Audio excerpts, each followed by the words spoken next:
क्या कर रहे थे हम लोग? वही जो करते कहते और सुनते चले आ रहे हैं कि ध्यान में ही ज्ञान है। ध्यान में ही ज्ञान है। जो देगा ध्यान उसी को मिलेगा ज्ञान, और जितना देगा ध्यान उतना ही मिलेगा ज्ञान। थोड़ा ध्यान थोड़ा ज्ञान, ज़्यादा ध्यान ज़्यादा ज्ञान, क्योंकि ध्यान में ही ज्ञान है। मैं साबिर अली और आप देख रहे हैं ILC से अली क्लासेस, जो अलीगढ़ बेस्ड नीट जेई का रेजिडेंशियल कोचिंग क्लास है। ठीक है, साथ ही AMU जामिया और दूसरे यूनिवर्सिटी के दूसरे एंट्रेंस की भी तैयारी कराते हैं, जैसे 9th 11th diploma engineering, BSc nursing, CET CUET वगैरह वगैरह की तैयारी होती है। तो जो लोग तैयारी करना चाहते हैं वो कांटेक्ट कर सकते हैं। ऑनलाइन ऑफलाइन दोनों ही मोड अवेलेबल है। ऑनलाइन अगर आप घर बैठ के चाहते हैं कि अलीगढ़ के एक्सपीरियंस टीचर से अपने आप को तैयार करें, तो आप ऑनलाइन मोड पे जुड़ सकते हैं। वो लोग जो लोग अलीगढ़ नहीं आ सकते वो तो ऑनलाइन पे जुड़ ही सकते हैं। ठीक है, साथ ही हमारे चैनल को सब्सक्राइब कर ले, क्योंकि हम लोग AMU जामिया दूसरे यूनिवर्सिटी के जो भी इंफॉर्मेशन एडमिशन से रिगार्डेड आते रहते हैं, हम लोग अपडेट करते रहते हैं। बहुत दफ़ा ऐसा होता है कि आपको पता नहीं होता, आप किसी के चैनल को सब्सक्राइब किए हुए नहीं थे, तो आपको पता भी नहीं चलता लास्ट डेट कब निकल गया, कब टेस्ट हो गया, कब फॉर्म आया, कब गया। तो इसकी वजह से क्या होता है कि आप बाद में जब लास्ट डेट निकल जाता है तो आपको खबर करते हैं, पूछते हैं कि भाई लास्ट डेट फॉर्म कब आएगा, क्या होगा। पता ही यहाँ चला कि यहाँ तो फॉर्म वॉर्म भर के लास्ट डेट कब का निकल चुका है। फिर आपका साल चला जाता है। तो अगर आप सब्सक्राइब करेंगे तो कोई खर्चा तो है नहीं कि आपको घर से कुछ जा रहा है। हाँ, लेकिन आप अपने आप को अपडेट रख सकते हैं। यूनिवर्सिटी के सारे इन्फॉर्मेशन आपको ऑटोमेटिकली आते रहेंगे। तो आप हमारे चैनल को सब्सक्राइब कर लें। ठीक, क्या कर रहे थे हम लोग कर रहे थे chemistry class 9th atomic structure, और इसमें हम लोगों ने चैडविक जो न्यूट्रॉन का डिस्कवर किया वहाँ तक हम लोगों ने कर लिया था, और ये बताया था कि जो एटॉमिक मास होता है वो जितना एक्सपेक्ट करते हैं उससे डबल या उससे ज़्यादा आता है। और ऐसा क्यों होता है उसको एक्सप्लेन करने के लिए चैडविक ने 1932 में एक थर्ड पार्टिकल न्यूट्रॉन के बारे में इंट्रोड्यूस किया। तो हम लोगों ने यहाँ तक कर लिया था, और साथ ही एटॉमिक मास एटॉमिक नंबर के बारे में कर रहे थे। एटॉमिक मास एटॉमिक नंबर के बारे में कर रहे थे, और कुछ हम लोगों ने बताया था कि कैसे इलेक्ट्रॉन प्रोटॉन न्यूट्रॉन को निकालते हैं। एक दो सवाल हम लोगों ने उसमें किया भी था। एक दो सवाल हम आपको होमवर्क में दे देते हैं ताकि आप इलेक्ट्रॉन प्रोटॉन न्यूट्रॉन को कैलकुलेट कर ले, क्योंकि उस लेक्चर में उस वाले लेक्चर में हम लोगों ने दिया नहीं था। तो मैं उसके रेफरेंस में मैं थोड़े से क्वेश्चन दे देता हूँ। Calculate the proton neutron and electron of an atom given this. ठीक है, तो मैं एक क्वेश्चन देता हूँ यहाँ पे। ठीक है, ये हम लोगों ने कुछ एटम का दे दिया, ये atomic number atomic mass number, इसको कैलकुलेट करना। ये एल्युमिनियम है 1327, क्लोरीन है 1737, थर्ड दे रखा सल्फर 1633, फोर्थ दे रखा आयरन 2656, और ये स्ट्रोंटियम 3888। ये इसके नंबर ऑफ इलेक्ट्रॉन प्रोटॉन और न्यूट्रॉन को आपको निकालने हैं। ठीक है, और इसको कैलकुलेट करके बताने हैं कि कितना इसमें इलेक्ट्रॉन है, प्रोटॉन है, न्यूट्रॉन है। आगे चलते हैं हम लोग। आगे बताया क्या कि जो इलेक्ट्रॉन्स होते हैं एटम के अपने शेल पे डिस्ट्रीब्यूशन होता है। तो शेल जो होते हैं हम लोगों ने बताया कि KLMN से दिखाते हैं, साथ ही 1 2 3 4 से भी दिखा सकते हैं। तो कौन से शेल पे कितना इलेक्ट्रॉन की कैपेसिटी होता है या कितना इलेक्ट्रॉन रहेगा, उसके लिए एक distribution of electron on different orbitals या ऑर्बिट, अगला जो टॉपिक दे रखा है वो हम लोग करने जा रहे हैं कि एक एटम में अलग अलग शेल पे या ऑर्बिट पे कितने इलेक्ट्रॉन रह सकते हैं या रुकेंगे, इसके बारे में एक दिया हुआ है। तो वो हम टॉपिक करने जा रहे हैं। ये मैं मिटा दूँ, ये कल करके रखिएगा, आप लोग अपना करके रखिएगा प्रैक्टिस करके। ठीक है, मिटाता हूँ इसे। ठीक है ना, distribution of electron on different shell और ऑर्बिट, अलग अलग ऑर्बिट पे कितने इलेक्ट्रॉन रख सकते हैं। तो इसके बारे में एक कंसेप्ट दिया गया है, और जिसने कंसेप्ट दिया गया कौन से शेल पे कितने इलेक्ट्रॉन एकोमोडेट हो सकते हैं, उसके लिए एक रूल दे रखा है, एक फॉर्मूला दे रखा है। नाम है, जिन्होंने दिया उसका नाम है भोर बुरी रूल। ठीक है ना, मैं लिखता हूं यहाँ पे भोर बुरी रूल्स। इसके हिसाब से हम लोग निकाल सकते हैं कि कौन से शेल पे कितना इलेक्ट्रॉन एकोमोडेट कर सकते हैं। ठीक है, क्या समझ में आई बात? आगे चले हम लोग। ये जो हमारा रदरफोर्ड या नेल बोर के हिसाब से जो एटॉमिक स्ट्रक्चर था, ये हमारा फर्स्ट शेल था, सेकेंड शेल है, थर्ड शेल है, फोर्थ शेल है। इस तरह से दे रखा है इसको KLMN, या फिर 1 2 3 4 ऐसे शो कर सकते हैं। अब ये जो है पहला शेल है, इस पर कितना इलेक्ट्रॉन रख सकता है, तो इसके हिसाब से बोर बुरी रूल के हिसाब से उन्होंने दे रखा है कि एक शेल पे कितना इलेक्ट्रॉन आ सकता है, उसका एक फॉर्मूला दे रखा है। क्या दे रखा है? 2n square. 2n स्क्वायर क्या है? Maximum number of electrons that can be accommodate on different orbits is given as 2n square. कितना नंबर इलेक्ट्रॉन का आ जाएगा। अब जैसे ये K शेल है, तो ये पहला शेल है, ये N है नंबर ऑफ शेल। ठीक है ना, N क्या है? Where N is equal to number of shell. Number of shell, कौन सा शेल पे हम बात कर रहे हैं। अब यहाँ पे जैसे बताया क्या कि K शेल का लेते हैं हम लोग, K शेल। तो K शेल के लिए नंबर क्या लिखते हैं? 1। तो नंबर ऑफ इलेक्ट्रॉन्स कितना आ जाएगा इस पे? 2n square. 2n का वैल्यू कितना होगा? 1। 1 का स्क्वायर 2 इलेक्ट्रॉन्स आ जाएगा। 1 का स्क्वायर 1 आ जाएगा, तो 2 × 1 2 आ जाएगा। तो इस पे जो है ना फर्स्ट शेल पे, इस पे जो है ना फर्स्ट शेल पे जो है K शेल पे जो है, जो टोटल नंबर ऑफ इलेक्ट्रॉन्स आएगा वो 2 इलेक्ट्रॉन ये रख सकता है। यानी पहला जो शेल है वो कितना इलेक्ट्रॉन रख सकता है? 2 इलेक्ट्रॉन रख सकता है। Maximum number of electron that can be accommodate, यानी एक शेल पे कितना इलेक्ट्रॉन मैक्सिमम रखा जा सकता है। रखा जा सकता है, कितना रखा हुआ है एक अलग बात है, लेकिन कितना रखा जा सकता है उसके हिसाब से। तो पहले शेल पे बताया क्या कि 2 इलेक्ट्रॉन रख सकते हैं के, और इसी तरह से के एल शेल पे लेकर अगर लेना चाहते हैं तो क्या आ जाएगा? 2, और एल के लिए 2 यूज़ करते हैं यहाँ पे, तो 2 का स्क्वायर, तो 2 × 4 8 इलेक्ट्रॉन्स रख सकते हैं। यानी सेकेंड शेल पे 8 इलेक्ट्रॉन रखने की कैपेसिटी है, यानी इतना इलेक्ट्रॉन ये रख सकता अगर आए तो। ठीक है, रखने की कैपेसिटी है मैक्सिमम इलेक्ट्रॉन। इसी तरह से थर्ड शेल पे अगर हम लेना चाहते हैं, ये एल हो गया, ये एम शेल पे अगर लेना चाहते हैं, एम शेल पे कितने इलेक्ट्रॉन रख सकते हैं, तो एम जो है ना 3 नंबर पे आता है, तो ये 3 का स्क्वायर ले लेंगे, 9 2 18।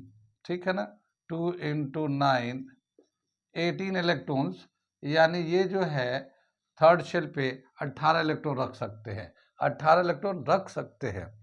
इसी तरह से एन एम एन एन अगर एन शेल पे लेना चाहते हैं हम लोग, एन शेल पे अगर लेना चाहते हैं तो एन शेल पे कितना आ जाएगा? 2n square. एन जो है 4 नंबर पे है, 4 होता है, तो 2 4 का स्क्वायर 16, तो ये 32 इलेक्ट्रॉन रख सकता है। इस तरह से तो हम लोग कौन से शेल पे कितना इलेक्ट्रॉन एकोमोडेट कर सकता है वो शेल, इसका हम लोग निकालते हैं। भोर बुरी रूल कहलाता है ये, भोर बुरी रूल। ठीक है ना, इसके इस फॉर्मूले के हिसाब से हम लोग निकाल लेते हैं। कितनी बात समझ में? ठीक। अब क्या बताया कि अलग अलग एलिमेंट से एटॉमिक नंबर के ऑर्डर के हिसाब से जो एलिमेंट है उनके कितने इलेक्ट्रॉन्स है और कौन से शेल पे कितने इलेक्ट्रॉन्स आते हैं, अगर हम उसका कॉन्फ़िगरेशन लिखना चाहते हैं तो इलेक्ट्रॉनिक कॉन्फ़िगरेशन लिखना जा रहे हैं। ये जो कितना इलेक्ट्रॉन आता है अलग अलग और शेल पे, उसको जो लिखते हैं वो हमारा इलेक्ट्रॉनिक कॉन्फ़िगरेशन कहलाता है। ये तो रूल दे रखा है कौन से शेल पे कितना इलेक्ट्रॉन रख सकता है। जैसे पहले शेल पे मैक्सिमम 2 इलेक्ट्रॉन, यानी के शेल पे मैक्सिमम 2 इलेक्ट्रॉन रख सकते हैं, 2 से ज़्यादा की कैपेसिटी नहीं है इसके पास। एक हो कोई बात नहीं, नहीं हो तब भी चलेगा, लेकिन मैक्सिमम 2 रख सकता है, 2 से ज़्यादा नहीं है। सेकंड शेल पे 8 इलेक्ट्रॉन की कैपेसिटी है, ये 8 इलेक्ट्रॉन रख सकता है, 8 से ज़्यादा नहीं रख सकता, 8 से कम रख सकता है, 7 है, 6 है, 5 है, 4, 3, मगर 8 से ज़्यादा नहीं रख सकता ये। इसी तरह से थर्ड शेल पे, एम शेल पे, वो 18 टोटल इलेक्ट्रॉन रखेगा, उसकी कैपेसिटी 18 इलेक्ट्रॉन की, 18 से ज़्यादा नहीं, 19 नहीं रख सकता, 20 नहीं रख सकता, 18 है, 18 से कम हो 17, 16, 15, 14, 13, 12, 11, 10 इस तरह से आ सकता है, लेकिन 18 से ज़्यादा नहीं हो सकता। तो ये इसकी मैक्सिमम कैपेसिटी है। इसके हिसाब से जो एलिमेंट है हमारे, जो नॉन एलिमेंट्स है, जैसे हमने कहा था कि फर्स्ट 20 एलिमेंट्स का आप नाम भी और उसका एटॉमिक नंबर भी याद कर लीजिएगा, वो आपके कंपटीशन के लिए बहुत इंपॉर्टेंट रोल प्ले करेगा, बहुत हेल्प करेगा बहुत सारी चीज़ों को समझने के लिए। तो मैं जो 20 एलिमेंट्स है, फर्स्ट 20 एलिमेंट्स हैं, मैं उनका एटॉमिक नंबर लिख देता हूँ, उसका इलेक्ट्रॉनिक कॉन्फ़िगरेशन लिख देता हूँ कि पहले शेल, दूसरे शेल, तीसरे शेल पे कितने इलेक्ट्रॉन हैं। ठीक है, आगे चले हम लोग। तो हम लोग यहाँ पे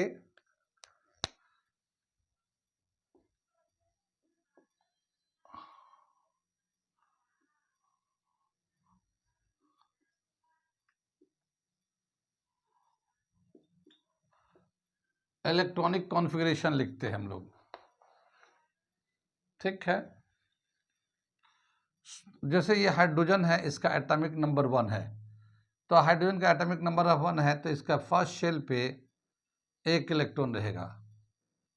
ठीक है, ऐसे ही यहाँ पे ले लेते हैं हीलियम।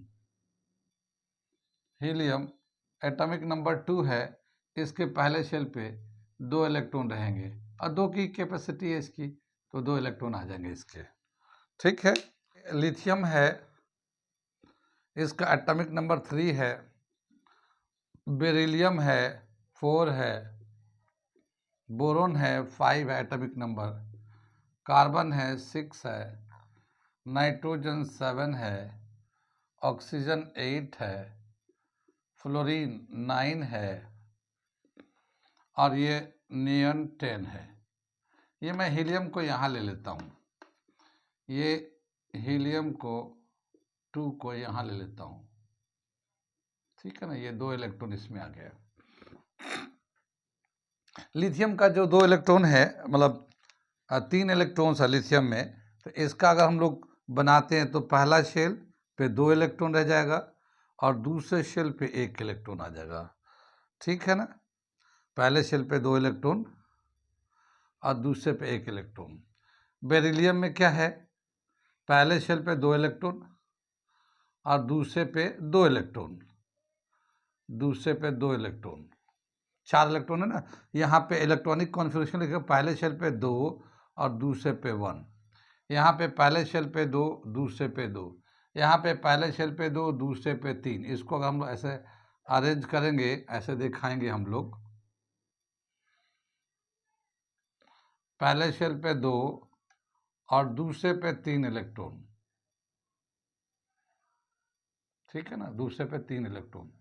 ये कार्बन 6 है 2 4, इसका कॉन्फ़िगरेशन होगा 2 4, पहले शेल पे 2 इलेक्ट्रॉन है और दूसरे पे 4 इलेक्ट्रॉन है। ये जैसे पहले पे 2 था और दूसरे पे 4 इलेक्ट्रॉन है। ठीक है, ऐसे ही नाइट्रोजन पे 7 है ये, तो 7 का जो है ना 2 5 आ जाएगा कॉन्फ़िगरेशन, पहले पे 2 इलेक्ट्रॉन और दूसरे पे 5 इलेक्ट्रॉन, दूसरे शेल पे 5 इलेक्ट्रॉन। दूसरे शेल की कैपेसिटी कितनी है, 8 की, तो कम तो फिल कर सकते हैं, 8 से ज़्यादा नहीं कर सकते। अब यहाँ पे ऑक्सीजन है 2 6, तो पहले शेल पे 2 इलेक्ट्रॉन और दूसरे पे 6 इलेक्ट्रॉन। ठीक है ना, दूसरे पे 6 इलेक्ट्रॉन आ जाएगा। फ्लोरीन पे 9 है 2 7 इलेक्ट्रॉनिक कॉन्फ़िगरेशन है और इसका पहले शेल पे 2 और दूसरे पे 7 इलेक्ट्रॉन। ठीक है ना, दूसरे पे 7 इलेक्ट्रॉन, ये हो गया। और नियॉन में पहले पे 2, दूसरे पे 8 इलेक्ट्रॉन। कितनी बात समझ में? इस तरह से। तो ये जो है कॉन्फ़िगरेशन हो गया। कुछ बात समझ में आ रही? लिथियम का 3 एटॉमिक नंबर था, 2 1 कॉन्फ़िगरेशन हो गया। बेरिलियम पे 4 था, 2 2 हो गया, 5 2 3 6 2 4। पहले पे 2 तो आएगा ही आएगा, उसके बाद जो बचेगा वो दूसरे पे जाएगा। दूसरे पे जैसे यहाँ पे है नियॉन का, जैसे ये दे रखा है, तो ये 2 8 है। तो पहले शेल पे 2 है, दूसरे पे 8 है। अब यहाँ पे 8 जो है ना, सेकंड शेल की 8 की कैपेसिटी है, और ये पूरे 8 फील्ड है। कितनी बात सुन में? 8 फील्ड है। तो ये हमारा इलेक्ट्रॉनिक कॉन्फ़िगरेशन हो गया नियॉन तक। इसके बाद एक लाइन दे रखा है हमारा, जैसे हम लोग यहाँ पे लेते हैं सोडियम। सोडियम का एटॉमिक नंबर है 11, कॉन्फ़िगरेशन लिखेंगे 281। इलेक्ट्रॉनिक कॉन्फ़िगरेशन पहले सेल पे 2, दूसरे पे 8, तीसरे पे 1 सोडियम। मैग्नीशियम हो जाएगा हमारा 12, कॉन्फ़िगरेशन लिखेंगे 282। ऐसे दे रखा हमारा एल्युमिनियम 13, 283। फिर इसी तरह से सिलिकॉन है 14, 284 14। ठीक है। फास्फोरस है 15, 285। सल्फर है 16, 286। ठीक है ना। और फिर क्लोरीन है 17, 287। और फिर आर्गन है 18, आर्गन है 18, 288। ये दे रखा हमारा इलेक्ट्रॉनिक कॉन्फ़िगरेशन। ठीक, इसका ये 20 तक हम लोगों ने 18 तक कर दिया। इसके बाद हम लोग इसी तरह का स्ट्रक्चर बना देंगे। यानी पहले शेल यहाँ पे सोडियम है ना, तो पहले शेल पे 2 इलेक्ट्रॉन, दूसरे पे 8 और तीसरे पे 1 इलेक्ट्रॉन। मैग्नीशियम है पहले शेल पे 2, दूसरे पे 8, तीसरे पे 2 इलेक्ट्रॉन। इस तरह से इसका इलेक्ट्रॉनिक कॉन्फ़िगरेशन मैंने लिख दिया। इसी तरह से स्ट्रक्चर होता है। इसमें 3 शेल यूज होते हैं, इसमें 3 शेल यूज होते हैं। जैसे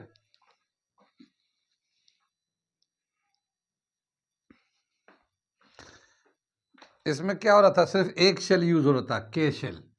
इसमें सिर्फ के शेल यूज हो रहा था पहले वाला में, हाइड्रोजन हीलियम में। दूसरे वाले में 2 शेल यूज हो रहा है, के एंड एल यूज हो रहा है। और तीसरे वाला में मैं एक बनाता हूँ, इसको एक बनाता हूँ, जैसे कि सोडियम का ही दिखाना है। तो ये तो पहला शेल हो गया, ये दूसरा शेल हो गया, और ये तीसरा शेल हो गया। पहले पे 2, दूसरे पे 8। ठीक है ना, दूसरे पे 8 हो जाएगा, और तीसरे पे 1। ऐसे ही करके ये फिल होता जाएगा। थर्ड वाला शेल फिल होगा इस वाले कंडीशन में। ठीक है। इसके आगे जो है ना, 18 के बाद 19 पे पोटेशियम है और 20 पे कैल्शियम है। 19 पोटेशियम है, और वहाँ पे 19 यहाँ पे पोटेशियम है। यहाँ पे पोटेशियम का एटॉमिक नंबर 19 है, और कैल्शियम का एटॉमिक नंबर 20 है। ठीक है ना। और इस तरह से इसका हम लोग कॉन्फ़िगरेशन लिखेंगे इसके बाद का। ठीक है। तो क्या बताया कि इस तरह से इलेक्ट्रॉनिक कॉन्फ़िगरेशन को अरेंजमेंट करते हैं हम लोग। कितनी बात समझ में आई? इलेक्ट्रॉनिक कॉन्फ़िगरेशन समझ में आया है। यहाँ पे हम लोग देख सकते हैं कौन से शेल पे कितना इलेक्ट्रॉन आते हैं। उस तरह से जो अरेंजमेंट हम लोग लिखते हैं, उसी को हम लोग इलेक्ट्रॉनिक कॉन्फ़िगरेशन बोलते हैं। इलेक्ट्रॉनिक कॉन्फ़िगरेशन लिखने से बहुत सारे फ़ायदे हैं, बहुत सारे इन्फॉर्मेशन हमें मिलते हैं, बहुत सारे चीज़ों को आसानी से समझ में आता है। ठीक,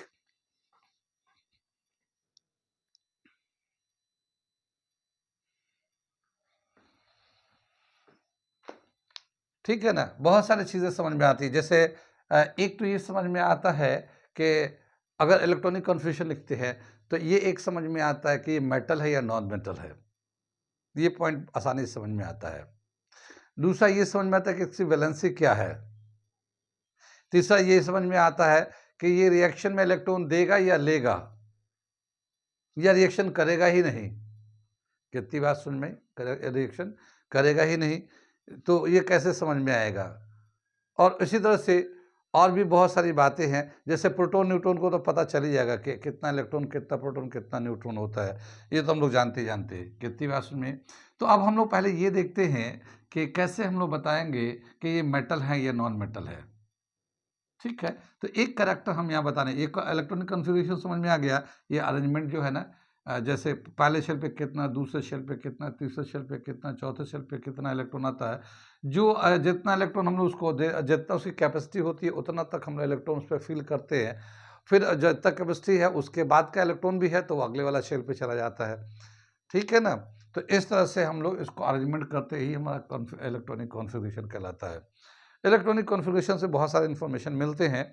जैसे मैं सबसे पहले एक करैक्टर यहाँ बताने जा रहा हूँ, ठीक है, ये मैं मिटा दे रहा हूँ यहाँ पे। इससे बहुत सारे करैक्टर का प्रॉपर्टीज़ का पता चलता है, और उसमें सबसे पहले हम लोग मेटल नॉन मेटल के बारे में बताते हैं। हालांकि ये टॉपिक यहाँ पे हम लोग मेटल नॉन मेटल के बारे में बताते हैं, जबकि यहाँ पे मेटल नॉन मेटल के बारे में बात नहीं है, लेकिन इससे बहुत सारी बातों का अंदाज़ा होगा, तो इसलिए मैं सबसे पहले मेटल नॉन मेटल के बारे में बताते हैं। ठीक है, क्या बताया कि जिसके आउटर शेल पे, ये हम कुछ इन्फॉर्मेशन के बारे में बात कर रहे हैं। इलेक्ट्रॉनिक कॉन्फ़िगरेशन वैसे तो बहुत सारी बातों का पता चलता है, लेकिन जो कॉमन जो आप हमारे सिलेबस के हिसाब से है, 9th क्लास के हिसाब से, उसके हिसाब से हम बात कर रहे हैं। तो क्या बताया कि इन्फॉर्मेशन में मेटल नॉन मेटल, ठीक है, मेटल्स नॉन मेटल, ये हमारे क्लास के हिसाब से 9th क्लास के। तो बताया कि जिस एटम का इलेक्ट्रॉनिक कॉन्फ़िगरेशन लिखते हैं और उसके आउटर शेल पे 1 इलेक्ट्रॉन, 2 इलेक्ट्रॉन या 3 इलेक्ट्रॉन आता है तो वो सब मेटल होते हैं। जैसे इसमें हम लोगों ने कॉन्फ़िगरेशन लिखा लिथियम का 2 1, तो इसका आउटर शेल पे 1 इलेक्ट्रॉन आ रहा है। यहाँ बेरिलियम में 2 आ रहा है, बोरोन में 3 आ रहा है। या यहाँ चलते हैं सोडियम में, देखिए 2 8 1, तो ये आउटर शेल पे 1 आ रहा है। मैग्नीशियम में 2 आ रहा है लास्ट में आउटर शेल पे। या एल्युमिनियम में 3 आ रहा है। तो जिसके आउटर शेल पे 1 2 या 3 होंगे वो मेटल होगा। ठीक है ना। If there is 1 2 or 3 electrons on outermost shell,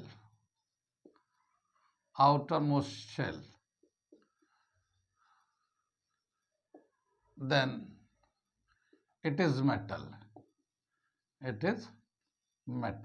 तो हम लोग जब लिखेंगे 1 2 3 अगर इलेक्ट्रॉन होता है आउटर शेल पे, जैसे हम लोग यहाँ पे जैसे सोडियम लिखा 1 है मेटल है, मैग्नीशियम 2 है मेटल है, एल्युमिनियम 3 है मेटल है, लिथियम 1 है मेटल है, बेरिलियम 2 है मेटल है, बोरोन 3 है मेटल है। तो ये एक जो जनरल कैरेक्टर होता है ये मेटल को बताता है। ये कहीं का एक्सेप्शन तो होता ही है, एक्सेप्शन तो है हर जगह, लेकिन ये जनरल हमें जो बताता है कि ये मेटल है अगर 1 2 3 होता है तो। अब नॉन मेटल के बारे में क्या बताया कि जिसके आउटर शेल पे 5 6 या 7 इलेक्ट्रॉन है वो नॉन मेटल है। अब जैसे यहाँ पे देखो नाइट्रोजन में देखिए आउटर शेल में 5 है, ऑक्सीजन में 6 है, फ्लोरीन में 7 है, ये सब नॉन मेटल है। ऐसे यहाँ फास्फोरस में 5 है, सल्फर में 6 है, क्लोरीन में 7 है, ये नॉन मेटल है। अगर आउटर शेल पे 5 6 7 नंबर ऑफ इलेक्ट्रॉन्स होते हैं तो वो नॉन मेटल्स होते हैं। इफ देयर इज 5 6 और 7 electrons on the outermost shell, then it is non metal. ठीक है ना। क्या मतलब समझ में आया कि किसी भी एलिमेंट का अगर एटॉमिक नंबर पता हो तो उसका इलेक्ट्रॉनिक कॉन्फ़िगरेशन लिखेंगे इसके हिसाब से, और अगर आउटर शेल पे कितना इलेक्ट्रॉन आ रहा है तो हम लोग बता सकते हैं कि मेटल है या नॉन मेटल है। ठीक है ना, मेटल है या नॉन मेटल है। कितनी बात सुनिए। तो इलेक्ट्रॉनिक सबसे पहले तो 20 तक आप याद कर लो, क्योंकि 20 तक तो आपके कोर्स के हिसाब से यही है, और फिर उसका इलेक्ट्रॉनिक कॉन्फ़िगरेशन में लिख ही रखा है। आप भी एक बार लिख के प्रैक्टिस करेंगे तो समझ में आ जाएगा। ठीक है ना। और उसके बाद देखिए कौन मेटल है कौन नॉन मेटल है। इस तरह से जिसके आउटर शेल पे 4 है, जिसके आउटर शेल पे जैसे ये कार्बन पे 4 है, सिलिकॉन पे 4 है, तो ऐसे को हम लोग बोलते हैं मेटालोइड।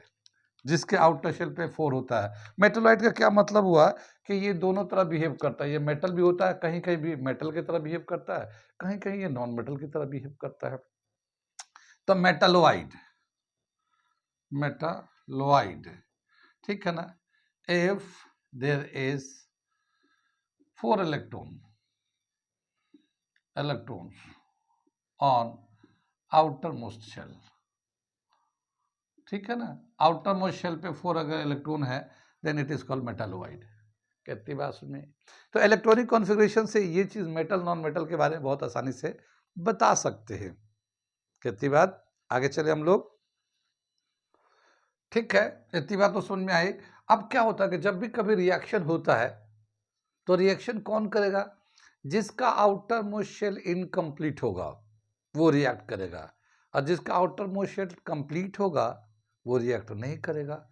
अब जैसे यहाँ पे देखिए, ये हीलियम था, हमने हीलियम का मिटा दिया। फर्स्ट शेल पे 2 की कैपेसिटी है, हीलियम में 2 इलेक्ट्रॉन होते हैं, तो उसका हीलियम का 2 इलेक्ट्रॉन कंप्लीट है। ऐसे ही देखिए नियन में सेकेंड शेल पे 8 इलेक्ट्रॉन है और 8 इलेक्ट्रॉन कैपेसिटी होता है, तो इसका 8 इलेक्ट्रॉन कंप्लीट है, यानी सेकेंड शेल पे 8 इलेक्ट्रॉन कैपेसिटी है मैक्सिमम, और 8 इलेक्ट्रॉन इसके पास भी है, तो इसका जो आउटर शेल है कंप्लीट है। ठीक, ऐसे ही दे रखा है यहाँ पे आर्गन 18, आउटर शेल का थर्ड शेल का जो कैपेसिटी है 8 इलेक्ट्रॉन की है, और इसके पास भी 8 है। ठीक है ना। तो जब ये आउटर शेल कंप्लीट होते हैं, जब आउटर शेल कंप्लीट होते हैं तो ये जो है ना रिएक्ट नहीं करते, ये रिएक्ट नहीं करते, और जिनके आउटर शेल कंप्लीट नहीं होते हैं वो रिएक्ट करते हैं। अब जैसे यहाँ पे जो है सेकेंड शेल की कैपेसिटी, मान लो लिथियम बेरिलियम बोरोन में देख रहे हैं, सेकेंड शेल की कैपेसिटी 8 की है, लेकिन इस पे 2 है, इस पे 3 है, तो ये इनकम्प्लीट है। 8 होने चाहिए, 2 3 4 5 ऐसे है, तो इसका मतलब ये है कि ये रिएक्ट करेंगे। ठीक है, तो रिएक्ट क्यों करेंगे, क्योंकि इनकी टेंडेंसी होती है, हर एलिमेंट की अपनी टेंडेंसी होती है कि वो चाहता है कि मेरा आउटर शेल कंप्लीट हो जाए। हमारा आउटर शेल पे जितना इलेक्ट्रॉन की कैपेसिटी है वो हमारा आउटर शेल कंप्लीट हो, चाहे हमें इलेक्ट्रॉन दे दें या ले लें या शेयर कर लें। ये एक होता है लॉस करना इलेक्ट्रॉन का, एक होता है गेन करना, एक होता है इक्वली शेयर करना। तो उसके हिसाब से वो शेयर करके या लॉस और गेन करके ऑक्टेट कंप्लीट करते हैं। इस तो और उसी के लिए वो रिएक्ट भी करते हैं, अपने ऑक्टेट कंप्लीट करने के लिए रिएक्ट करते हैं। तो इसका मतलब ये सभी एलिमेंट रिएक्ट करेंगे, क्यों, क्योंकि इनका ऑक्टेट कंप्लीट नहीं है, आउटर शेल कंप्लीट नहीं है। अब क्या देखा गया कि जो रिएक्ट करेंगे तो क्या करेंगे, जैसे जिनके आउटर शेल पे 1 2 3 है, जिनके आउटर शेल पे 1 2 3 है, वो क्या करते हैं, रिएक्शन में इलेक्ट्रॉन को दे देते हैं और शेल खाली कर देते हैं। जिसके 1 है, जैसे सोडियम पे 1 है, ये दे देगा, जिसको लेना होगा वो ले लेगा। ठीक है, जैसे मैग्नीशियम पे 2 है तो ये दे देगा, ये एल्युमिनियम पे 3 है, ये दे देगा। तो जिसके आउटर शेल पे 1 2 3 होते वो इलेक्ट्रॉन डोनेट कर देते हैं रिएक्शन में, और जब इलेक्ट्रॉन को डोनेट कर देते हैं तो उसको हम लोग कहते हैं ऑक्सीडेशन। ऑक्सीडेशन यानी जितने भी मेटल्स होते हैं वो रिएक्शन में ऑक्सीडाइज्ड होते हैं। ठीक है, जितने मेटल्स होते हैं वो रिएक्शन में ऑक्सीडाइज्ड होते हैं, और जो नॉन मेटल्स होंगे, जैसे यहाँ पे हमने बताया था नॉन मेटल 5 6 7, जैसे कि यहाँ पे नाइट्रोजन में 5 है, ऑक्सीजन में 6 है, फ्लोरीन में 7 है, या यहाँ फास्फोरस में 5 है, सल्फर में 6 है, क्लोरीन में 7 है, तो ये सब नॉन मेटल्स है। ये रिएक्शन में इलेक्ट्रॉन को गेन करते हैं, तो ये रिड्यूस्ड हो जाते हैं।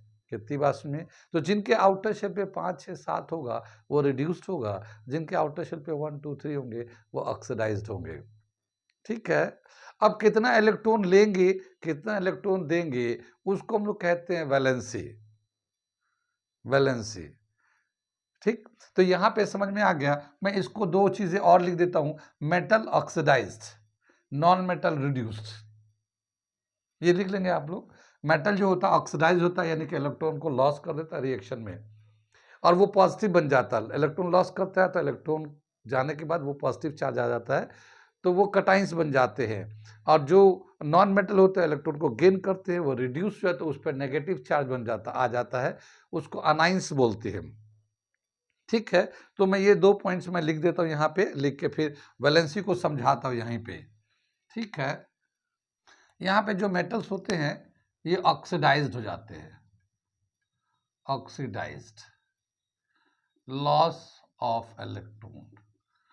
ठीक है ना। और ये कटाइंस बनाते हैं, लॉस करने के बाद ये कटाइंस बनते हैं।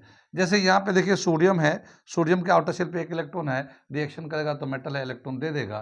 तो इस पे सोडियम पे एक इलेक्ट्रॉन देने के बाद ये इस तरह से, ये जो पॉजिटिव चार्ज है ना, ये इस तरह के पॉजिटिव चार्ज आ जाते हैं, कटाइंस बन जाते हैं। नॉन मेटल जो होते हैं वो रिड्यूस्ड होते हैं, ये इलेक्ट्रॉन गेन करते हैं, रिड्यूस हो जाते हैं, ये गेन ऑफ इलेक्ट्रॉन करते हैं, गेन ऑफ इलेक्ट्रॉन। और ये गेन करने के बाद ये नेगेटिव चार्ज आयंस बन जाते हैं, इसको हम बोलते हैं एनाइन, एन आयन। जैसे मान लो ये हमारा ऑक्सीजन है, ये क्लोरीन है, ये फ्लोरीन है, तो क्लोरीन जैसे इलेक्ट्रॉन गेन करता है तो ये हमारा नेगेटिव चार्ज यहाँ पे ऐसे आ जाता है। कितनी बार में नेगेटिव चार्ज इलेक्ट्रॉन लेता है ये। आगे हम लोगों ने बहुत सारे बताया है रिएक्शन में, एटम्स और मॉलिक्यूल में कैसे, वहाँ पे हमने बताया है ये सब चीज़ें। ठीक है, तो ये बातें समझ में आ गई है कि जो इलेक्ट्रॉनिक कॉन्फ़िगरेशन होता है तो कैसे हम बताएंगे मेटल है, नॉन मेटल है, कौन ऑक्सीडाइज होगा, कौन रिड्यूस होगा, कौन इलेक्ट्रॉन गेन करेगा, कौन लॉस करेगा, कितना इलेक्ट्रॉन गेन करेगा, कितना इलेक्ट्रॉन लॉस करेगा, वो भी बता सकते हैं। ठीक है ना, वो भी बता सकते हैं। जैसे कि जिसके आउटर शेल पे एक इलेक्ट्रॉन है तो एक इलेक्ट्रॉन लॉस कर देगा, जिसके दो होंगे, मेटल है तो दोनों लॉस कर देगा, तीन है तो तीनों लॉस करेगा, तो तीन इलेक्ट्रॉन लॉस करेंगे। वो जो चार वाले ना मेटलोइड होती है तो वो ले भी सकता है, दे भी सकता है, चार ले भी सकता है, चार दे भी सकता है। लेकिन जो नॉन मेटल्स होते हैं वो इलेक्ट्रॉन को गेन करते हैं। जिसके पास ऑलरेडी 6 इलेक्ट्रॉन है 2 लेगा, जिसके पास 5 इलेक्ट्रॉन वो 3 लेगा, 8 करना है ना, तो 5 है तो 3 लेके 8 करेगा, 6 है तो 2 लेके 8 करेगा, 7 है तो 1 इलेक्ट्रॉन लेके ऑक्टेट कंप्लीट करेगा। तो इस तरह से उसकी ये लेगा, जितना इलेक्ट्रॉन लेगा उतना नेगेटिव चार्ज हो जाएगा। अगर 1 इलेक्ट्रॉन लेता है तो 1 माइनस के हो जाएंगे, 2 इलेक्ट्रॉन लेगा तो माइनस के 2 हो जाएंगे, 3 इलेक्ट्रॉन लेगा तो माइनस के 3 हो जाएंगे। कितनी बात में। अब इसी तरह से बताया कि वैलेंसी, वैलेंसी क्या होता है और कैसे निकालते हैं हम लोग वैलेंसी, वो हम बताने जा रहे हैं। वैलेंसी कैसे डिफाइन करते हैं, number of electrons, number of electrons required to complete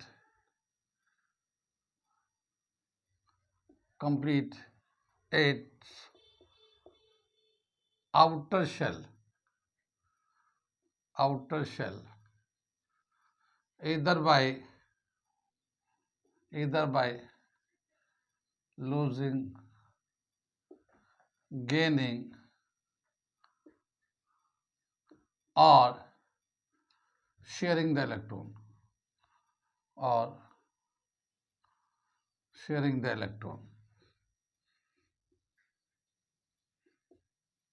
is called valency. क्या मतलब, नंबर ऑफ इलेक्ट्रॉन्स, कितना इलेक्ट्रॉन की ज़रूरत होते हैं एक एलिमेंट का, उसके ऑक्टेट कंप्लीट करने के लिए कितना इलेक्ट्रॉन की ज़रूरत है उसके ऑक्टेट को कंप्लीट करने के लिए। या तो वो इलेक्ट्रॉन दे दे कंप्लीट करने के लिए, या ले ले उतना इलेक्ट्रॉन जितना कंप्लीट करने की ज़रूरत है, या फिर इक्वल शेयरिंग कर ले। ठीक है, तो वही उसकी बैलेंसी होती है।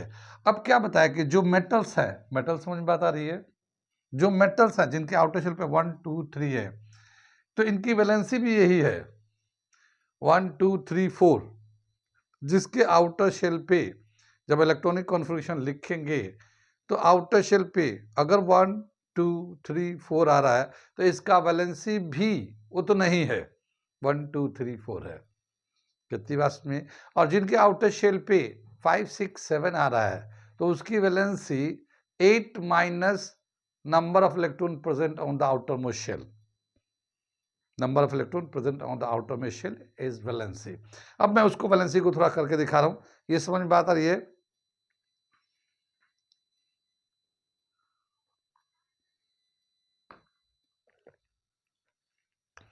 अब जैसे पहला दे रखा है, यहाँ पे हम लोग लिखते हैं यहाँ पे valency, valency is equal to valency if the number of electrons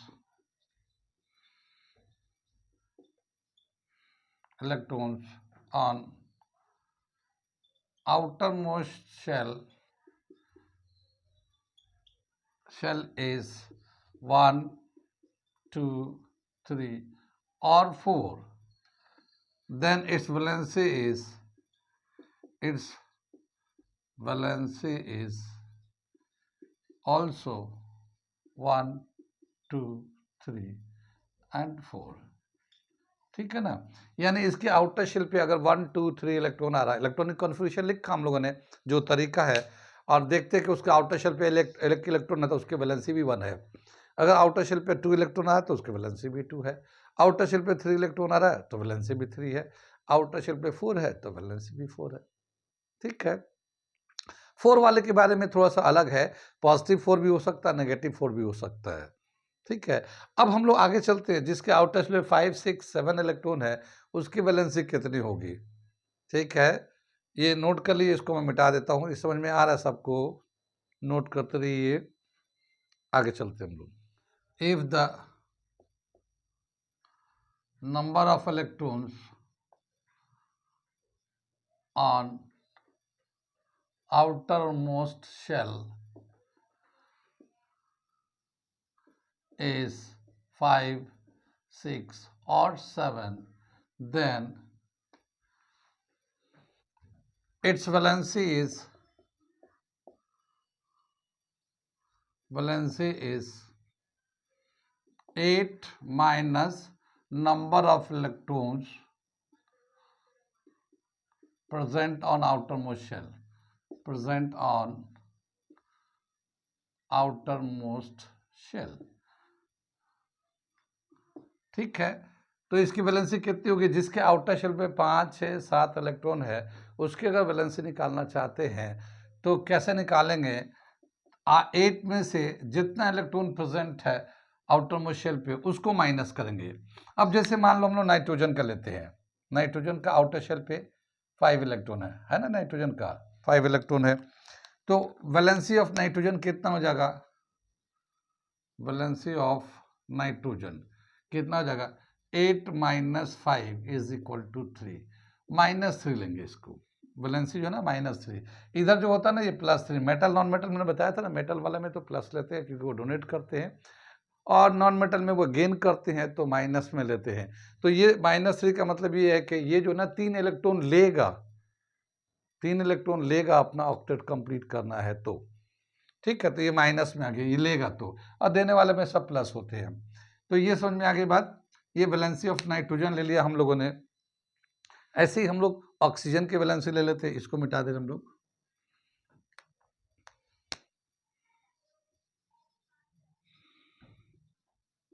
oxygen का निकालना चाहते हैं तो ऑक्सीजन का आउटर मोस्ट शेल पे कितना, 6 इलेक्ट्रॉन है, ये है तो 8 - 6 - 2 ऑक्सीजन का हो गया।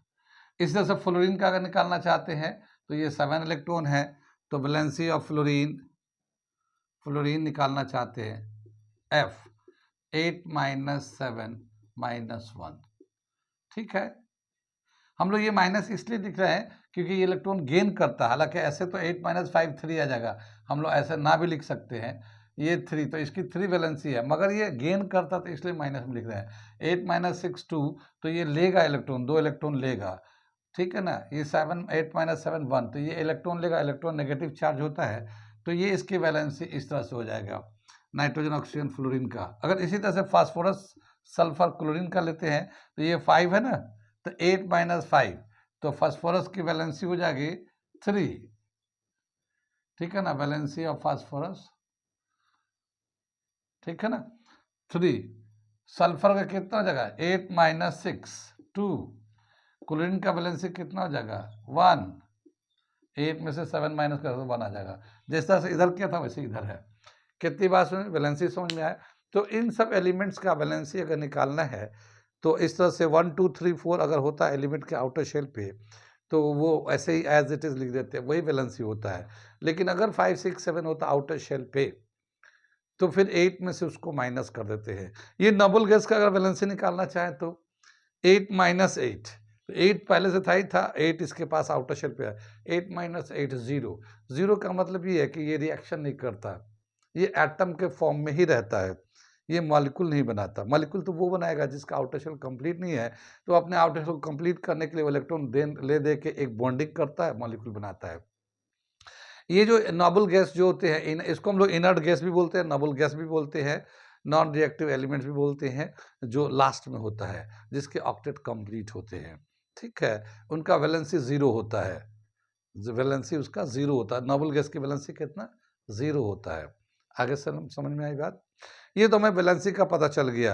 आगे क्या दे रखा है, हम लोग आगे बढ़ते, अगला टॉपिक करते हैं यहाँ पे, ठीक है।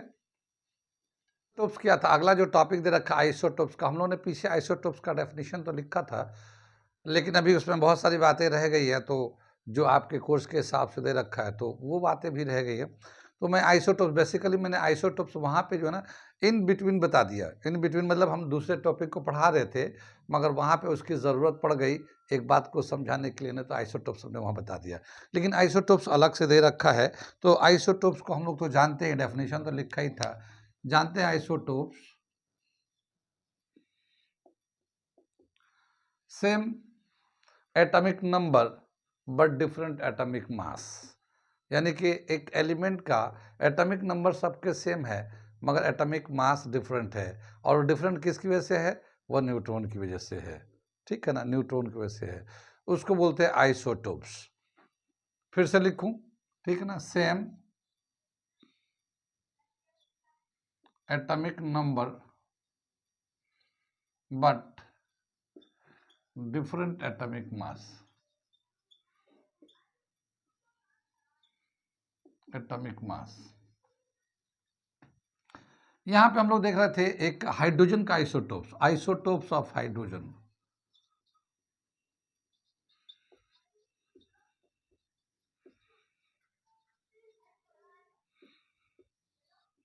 जैसे आइसोटोप्स ऑफ हाइड्रोजन में क्या दे रखा? प्रोटियम, प्रोटियम किसको बोलते हैं? एच को बोलते हैं। 1 1, ये एटॉमिक नंबर 1 है, एटॉमिक मास 1 है, इसमें कोई न्यूट्रॉन नहीं होता, इसको बोलते हैं प्रोटियम। इसी तरह से ड्यूटेरियम, ड्यूटेरियम ये दूसरा आइसोटोप्स ऑफ हाइड्रोजन आता है, और इसको ड्यूटेरियम को 1 2 लिखते हैं। 1 2 एटॉमिक नंबर 1 है और एटॉमिक मास 2 है, तो इसमें एक प्रोटॉन है और एक जो है ना न्यूट्रॉन है, ठीक है। और इसी तरह से ट्रिटियम आता है, ट्रिटियम, ठीक है ना। टी एटॉमिक नंबर तो 1 है, मगर एटॉमिक मास 3 है, और एटॉमिक मास 3 में एक प्रोटॉन है और 2 न्यूट्रॉन है। इस तरह से हमारा ये दे रखा है ट्रिटियम, ट्रिटियम। तो ये हाइड्रोजन के 3 आइसोटोप्स होते हैं। प्रोटियम, इस वाला में न्यूट्रॉन नहीं होता, सिर्फ यही एक ऐसा एलिमेंट है, आइसोटोप्स है, जिसमें न्यूट्रॉन नहीं होता। पूरे पीरियोडिक टेबल में सिर्फ इसी में ऐसा नहीं होता। No neutrons is present in protium, दो neutron is present in protium, ठीक है ना। ये कितनी बात में, इसमें प्रोटियम में न्यूट्रॉन नहीं होता, बाकी सब में होते हैं। आगे क्या बताया कि जो प्रॉपर्टीज हैं आइसोटोप्स के, जैसे कार्बन के भी आइसोटोप्स होती हैं, कार्बन के आइसोटोप्स देखते हैं, आइसोटोप्स ऑफ कार्बन, ठीक है ना। कार्बन का एटॉमिक नंबर कितना होता है? 6, एटॉमिक मास होता है 12। कार्बन का एटॉमिक नंबर 6, 13 भी होता है एटॉमिक मास, और 6 14 भी होता है। तो ये कार्बन के आइसोटोप्स है, कार्बन के आइसोटोप्स है। ऐसे ही हमारे बुक में जो दे रखा, ऐसे तो सभी के होते हैं, ऑक्सीजन के, नाइट्रोजन के, सबके आइसोटोप्स होते हैं।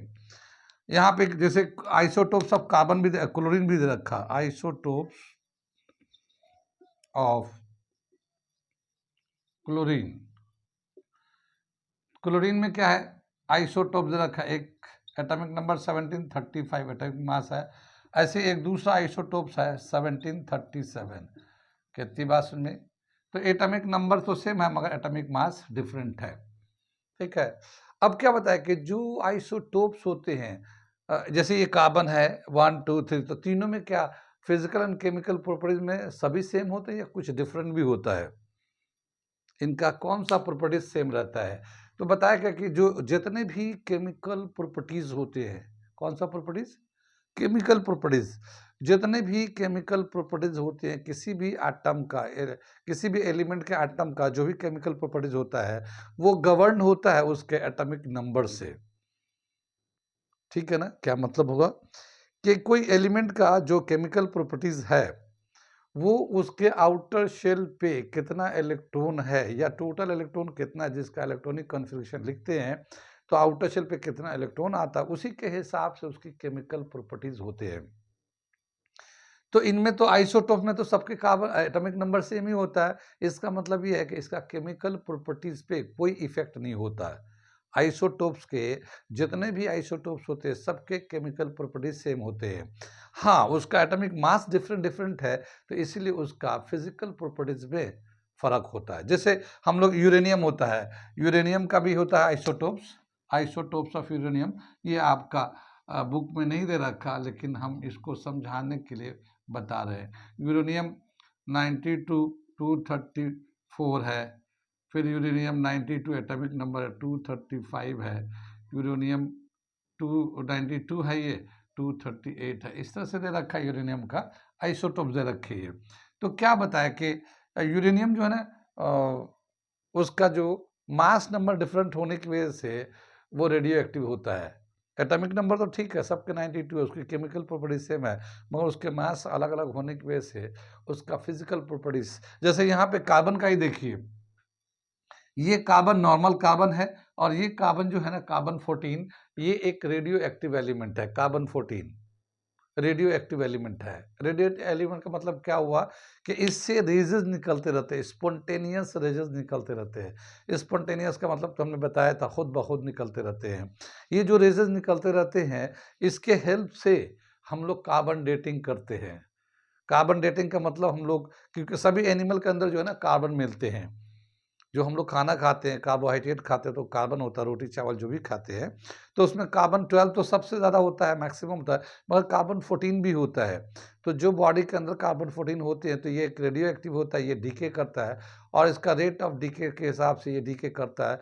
और कितना इसके अंदर कार्बन 14 अभी बचा हुआ उससे पता करते हैं कि ये एनिमल कब था। जैसे डायनासोर के बारे में हम लोग जानते हैं, डायनासोर को किसने देखा नहीं है लेकिन उसका हम लोग लाइफ एक्सपेक्ट करके बताया गया कि डायनासोर भी कभी रहा होगा। किससे कैसे पता चला, कार्बन 14 से उसकी कार्बन डेटिंग की गई। ठीक है ना, कितना कार्बन डीके हो गया, कितना बचा हुआ, रेट ऑफ डीके कितना होता है, उस हिसाब से इसका डेटिंग करते हैं। तो जो आइसोटोप्स होते हैं उनके केमिकल प्रॉपर्टीज सेम होते हैं मगर फिजिकल प्रॉपर्टीज डिफरेंट होते हैं। मैं यहाँ पे उसको लिख देता हूँ, इस पॉइंट को याद करके रखिएगा कि आइसोटोप्स में क्या सेम होता है क्या डिफरेंट होता है। ठीक है ना, and isotopes, the chemical properties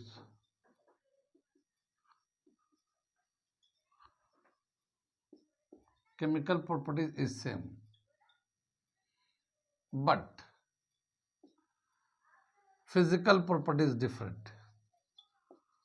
Physical properties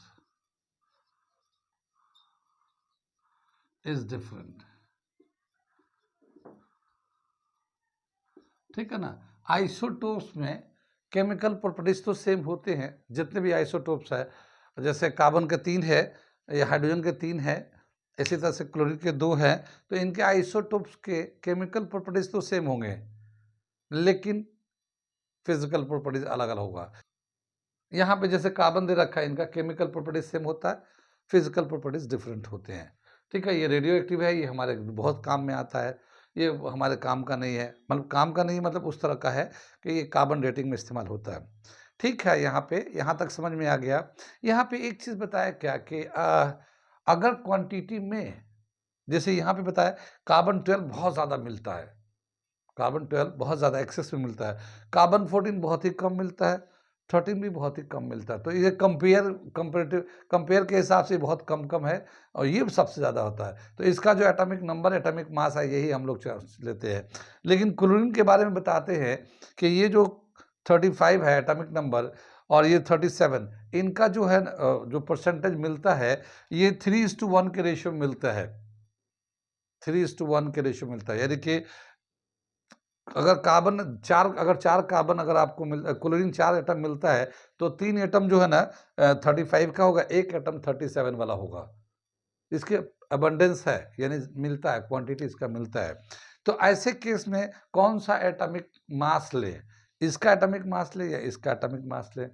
ठीक है, तो ये तो ज़्यादा है तो एटॉमिक मास 35 ले सकते हैं, लेकिन ये कम है मगर बहुत कम नहीं है, तो कंपेरेबल है। तो ऐसे में जहाँ पे आइसोटोप्स का जो आइसोटोप्स है वो कंपेरेबल क्वांटिटी में है, कंपेरेबल क्वांटिटीज में है, तो ऐसे केस में हम लोग mean atomic mass of chlorine,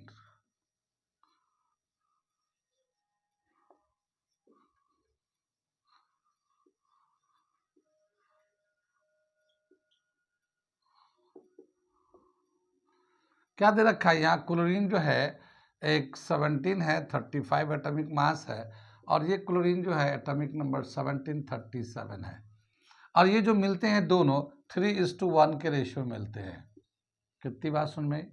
अब इसका मीन एटॉमिक मास कैसे निकालेंगे? तो एटॉमिक मास है 35 है, और इसका टोटल जो रेशियो होगा 3:1 है, तो ये टोटल रेशियो 4 हो जाएगा। तो ये जो 3 से इसको 3/4 से मल्टीप्लाई कर देंगे फर्स्ट वाले को, क्योंकि इसका थर्ड टोटल 4 में 3 पार्ट जो है ना 35 वाला क्लोरीन मिलता है, और इस तरह से 37 को 1/4 से मल्टीप्लाई कर देंगे। ठीक, ये आ जाएगा 105/4, और ये आ जाएगा 37/4।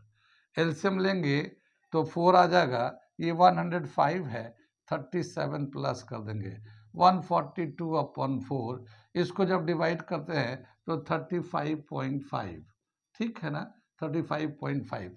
तो इस तरह से क्लोरीन का जो एटॉमिक मास हम लोग लेते हैं 35.5 लेते हैं, 35 नहीं लेते हैं, 37 नहीं लेते, क्योंकि वो तो आइसोटोप्स का मास होता है, लेकिन दोनों का जो कंपेरेबल रेशियो होता है, तो क्लोरीन का जो एटॉमिक मास लेते हैं हम लोग 35.5 लेते हैं।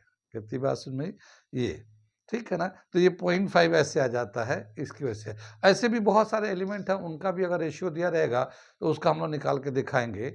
ये हम लोग समझ में आया कि अगर दो आइसोटोप्स कंपेरेबल हो तो उनका मीन मास लेते हैं, एवरेज मास लेते हैं, ठीक है, इतनी बात समझ में आ गई। आगे चले हम लोग, अगला एक टॉपिक दे रखा है और इस बुक का, पहले तो ये देख लेते हैं इसका आइसोटोप्स का यूज़ कहाँ है, आइसोटोप्स कहाँ कहाँ यूज़ करते हैं। आज की डेट में आइसोटोप्स का बहुत यूज़ है, तो आइसोटोप्स का कहाँ कहाँ एप्लीकेशन है वो देखते हैं। Application of isotopes, application of isotopes, isotopes बहुत तरह के होते हैं और आज की डेट में बहुत सारे इसके एप्लीकेशन है हमारे लाइफ में। तो एप्लीकेशन ऑफ आइसोटोप्स में सबसे पहले दे रखा है यूरेनियम का आइसोटोप्स, ठीक है, isotopes of uranium, isotopes of uranium used as fuel in nuclear reactor. Nuclear reactor जानते हैं, न्यूक्लियर रिएक्टर, ठीक है, ये तो एक आइसोटोप्स के तौर पे आइसोटोप्स यूरेनियम का यूज़ करते हैं न्यूक्लियर रिएक्टर में। न्यूक्लियर रिएक्टर जानते हैं, ये एक ऐसा प्लांट है जहाँ पे न्यूक्लियर को यूज़ करके, जैसे एक होता फिशन एक होता फ्यूज़न, तो फिशन एंड फ्यूज़न में क्या देखा गया, यूरेनियम का जो न्यूक्लियस है बहुत ही अनस्टेबल होता है, और जब ये टूटता है तो इससे बहुत सारे एनर्जी निकलते हैं। उस एनर्जी की वजह से हम लोग पानी को गर्म करते, स्टीम बनाते हैं, और स्टीम बनाकर टरबाइन को रोटेट करते हैं, इलेक्ट्रिसिटी को जनरेट करते हैं। तो यूरेनियम का जो यूरेनियम जो है न्यूक्लियर रिएक्टर में यूज़ करके इलेक्ट्रिसिटी को जनरेट करते हैं। जैसे हमारे यहाँ अलीगढ़, वैसे हिंदुस्तान में बहुत जगह न्यूक्लियर पावर प्लांट है, जैसे यहाँ अलीगढ़ में एक नरोरा पावर प्लांट है, वो न्यूक्लियर रिएक्टर है। तो आइसोटोप्स ऑफ यूरेनियम को यूज़ करके न्यूक्लियर रिएक्टर में इसका यूज़ करते हैं, तो एक यहाँ पे यूज़ है। दूसरा दे रखा है कोबाल्ट का isotopes, isotopes of cobalt used in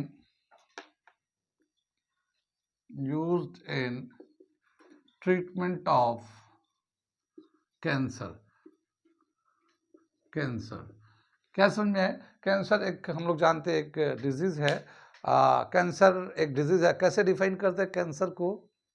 uncontrolled cell division.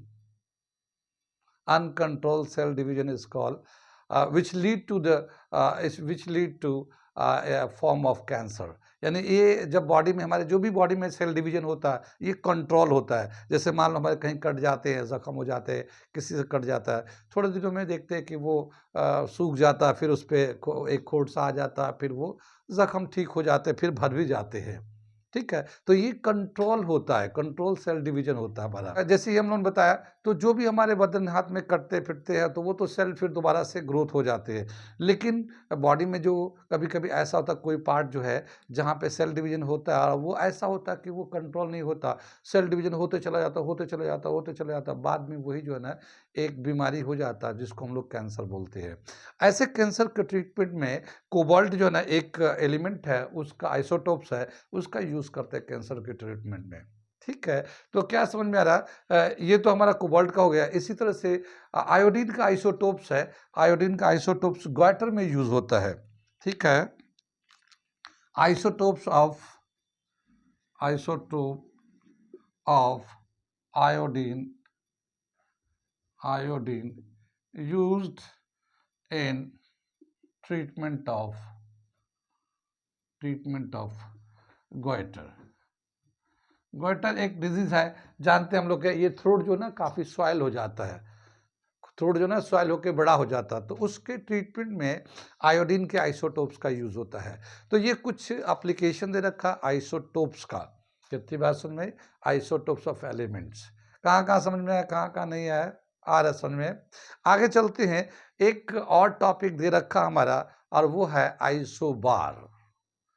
तो वो आखिरी टॉपिक में बताता हूँ, आपके कोर्स के हिसाब से इतना ही दे रखा है, तो मैं आइसोबार बताता हूँ, उसके बाद फिर देखते हैं क्या करें। ये दे रखा आइसोबार। आइसोबार को कैसे डिफाइन करते हैं, बताया क्या, the element whose atomic mass is same but atomic number is different. अभी आइसोटोप्स में क्या क्या था, एटॉमिक नंबर सेम था, मास डिफरेंट था, लेकिन आइसोबार में जस्ट अपोजिट है, the element or the atom whose atomic mass is same, but the atomic number is different,